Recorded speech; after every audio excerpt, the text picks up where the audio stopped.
YouTube. My name is Tamara Chambers. And I'm Cody Melcher. And this is Tamara Just Saw. And Cody also just saw 2 as well, erotically. Ooh! Let's just say that the Dark Tower wasn't the only tower in that movie. We just saw the Dark Tower. Yeah. I think we both went into it a little like treading lightly because there's been some negative reviews on this thing, and mostly the consensus is it's just okay. I had such a good time with this film. It was a short, action-packed, well-acted, really pretty Very pretty. movie. One specific part was incredibly pretty. One aspect of the movie was very pretty. Napoleon isn't the only one who wants to get stranded on the island of Elba. You know what I'm saying? Come on, huh? Yeah? Yeah, it was great. I really enjoyed it. It was a lot of fun. I hadn't read The Dark Tower. I never got around to it. And you have. I've read all but the last book. So and 7 books then? There's right? Yes, There's 8 altogether. There's 8 altogether. Do you There's do you remember the names? No.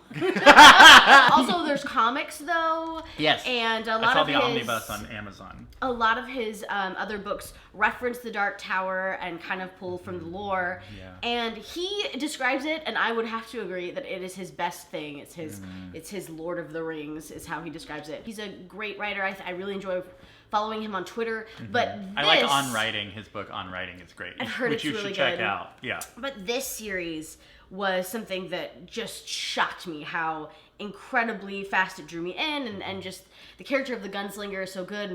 It's a project that you can see that he has more passion about than anything else he's ever done, just with what he brings out of this world, and it's so exciting. I went into it knowing I was going to like it, and regardless of what it was.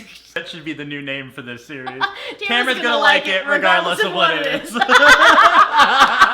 Channel Awesome, hi. we have something for you. I was just so excited to see these characters like brought to life, and it was weird. It was a weird. Yeah, so like I didn't know. So all I know is that the Dark Tower series is really cool. It looked really interesting from trailers. I love Idris Elba, and even platonically. And so I was ready for it, but I didn't realize that it's actually different from the books. Yeah. I thought it was just going to be an adaptation of the Gunslinger, which is the first book. Right. No, it is its own thing. Okay. The Gunslinger and the Kid and the Man in Black, those are all characters from the series. Sure. But the series is about him. All 8 books are about the Gunslinger taking down the Dark Tower.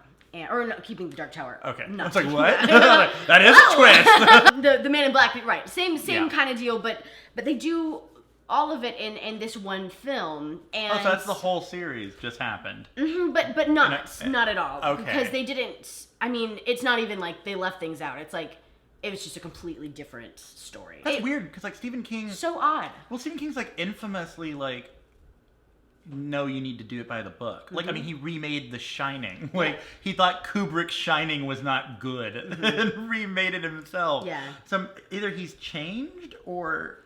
Because it's not like Stephen King didn't have control over this. Right. Yeah. It's so weird. It also felt. It's an hour and a half. It also felt really. Yeah. Rushed, and what was given to us was very good. I really enjoyed it, but it felt like it was just a long episode of like a Netflix special. It felt like an American Gods episode. Or like it, even like a Jessica Jones. Like it felt just very like dark Marvel-y. Yeah. Good in that sense, which because those are all great in my opinion, but except for Iron Fist. Anyways, it felt like just a really great episode of a Netflix special. Why? This is such a grand, giant thing that people love so much. Why change it so much? It's such an interesting take on it, which I didn't have a problem with. It's just odd. I feel like a movie studio that makes that kind of decision has forgotten the face of its father.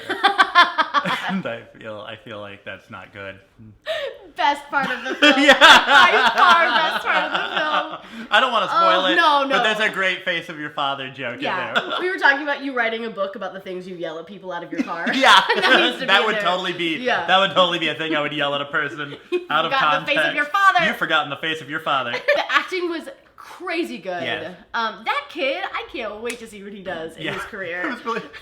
Tamara at one point goes like, oh wow, he's a really good actor. But she said it at a time where he was just removing things from his wall, and I was like, what about this moment is great? Specifically. He's really good at making us feel him taking the little pins off the wall. He just had so much range for a kid his age. This is the thing I like Matthew McConaughey in the most. I don't really like Matthew McConaughey that much.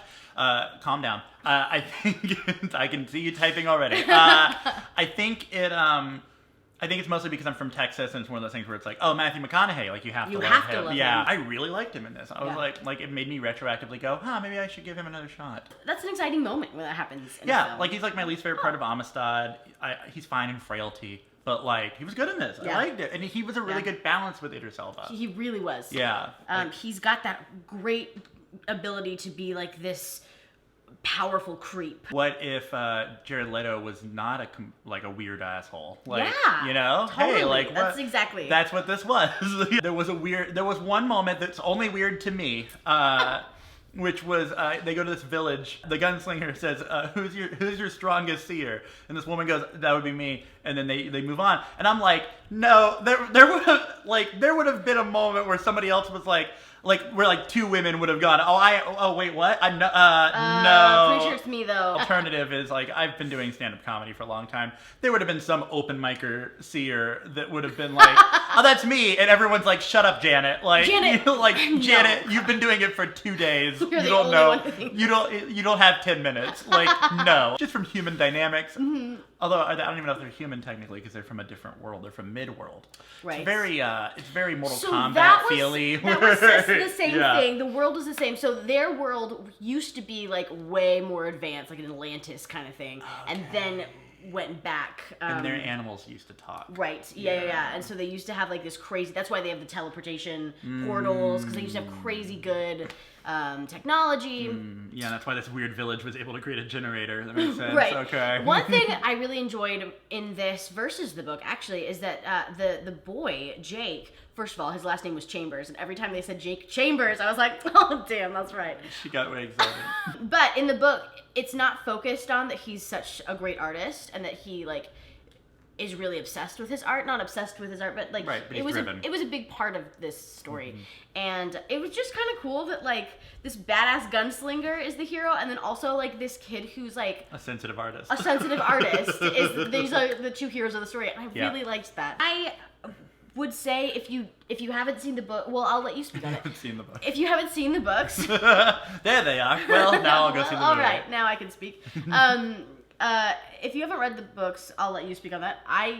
As someone who's read most of the books, and I know what happens in the last book because I didn't have the book, so I just read spoilers because I was like so into it and I had to do it. I had to know. So I thought it was an odd choice. You have such a dedicated fan base. Why do it this way? But now that you did, like, I liked it. I really enjoyed it. And it was great action and great characters because, I mean, they already existed. But, like, it was just weird. But I really liked it. I would agree. I didn't feel like I lost anything by not having read the books. Yeah. And it didn't seem like it really think it mattered. did. They didn't seem connected, and it wasn't like anything that knocked me. Yeah, I will say the biggest writing problem, there's a lot of like expository, like we really got to explain a lot about this weird world stuff quickly. And so there was a lot of like information dumping at certain points where a character would just like blatantly explain like the history of something to somebody because they needed to get that in there. Okay, if you're going to do that and put it in one movie, fine. But why are you going to make it an hour and a half? Yeah, like maybe just add a half hour. Yeah, a half hour of Idris Elba riding around on a bus, interacting. Yelling at club girls. Yeah. I would have watched 10 more minutes of him talking to that doctor. Yeah. There was some really great, surprising comedy in this movie, which was exciting. It was fun and weird, and I liked it. Yeah. I don't think it's as bad as people are saying. I think you said this earlier. I think people just went into it expecting more, which I understand because it's such a gigantic mammoth of a series. Like, story-wise, I would so much have rather watched this than Valerian, which I hear is like shit story-wise. Yeah. So like, I mean, I don't know. I think it's better than what people are saying. So give it, if you're curious at all, give it a chance. Right. Okay, so next week I have no clue. It's Annabelle Creation. The Glass Castle, Nut Job 2, Nutty by Nature. Oh God. Are we gonna have to see Annabelle? Are we gonna have to see Annabelle? Are we gonna have to see Annabelle? Can we just see the Dixie Chicks movie, please? Please, you made me see the Emoji Movie. You can't do this to me. You can't. I don't. I can't. We'll see you next week. Bye!